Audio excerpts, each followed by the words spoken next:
फैसल ने अपनी जिंदगी में बहुत कुछ देखा था, लेकिन उसे कभी पता नहीं था कि एक दिन वो उस कब्रिस्तान की खामोशी को तोड़ देगा। कराची के साथ ही एक पुराना और भयानक राज छुपा है, चुकंदी कब्रिस्तान। ये जगह सिर्फ पत्थरों की कब्रें नहीं, बल्कि उन कहानियों का घर है जो किसी को बतानी मुश्किल है।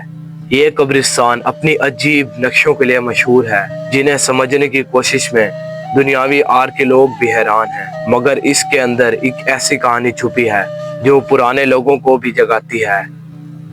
कहानी शुरू होती है एक नौजवान से जिसका नाम था फैसल। फैसल ने अपनी जिंदगी में बहुत कुछ देखा था, लेकिन उसे कभी पता नहीं था कि एक दिन वो इस कब्रिस्तान की खामोशी को तोड़ देगा। एक रात फैसल ने सोचा कि वो चुकंदी कब्रिस्तान का राज खोल कर दिखाएगा, क्योंकि लोग कहते थे कि उस कब्रिस्तान में आत्माएं हैं, यानी कि भूत वगैरह हैं। लेकिन फैसल को इस बात पर यकीन नहीं होता था। एक रात फैसल ने सोचा कि वो चुकंदी कब्रिस्तान का राज खोल कर दिखाएगा। लोग कहते हैं कि उस रात उसने वहां से अजीब सी आवाजें सुनी, जैसे कोई झूम रहा हो, कोई किसी से बात कर रहा हो।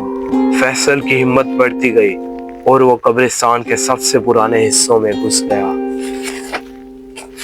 मगर वहां कुछ ऐसा हुआ जो उसने कभी नहीं सोचा था।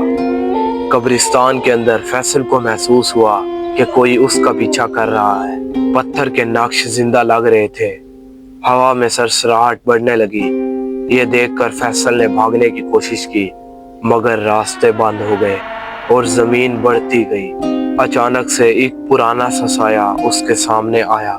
वो कोई इंसान नहीं था। फैसल की चीख हवा में खो गई और उसके बाद उसका कोई पता नहीं चला। कहते हैं कि फैसल की रूह अब भी उस कब्रिस्तान में भटक रही है, और ये कब्रिस्तान 600 साल पुराना है। जो लोग रात को वहां से गुजरते हैं वो उसकी चीख और गुनगुनाहट को सुन सकते हैं।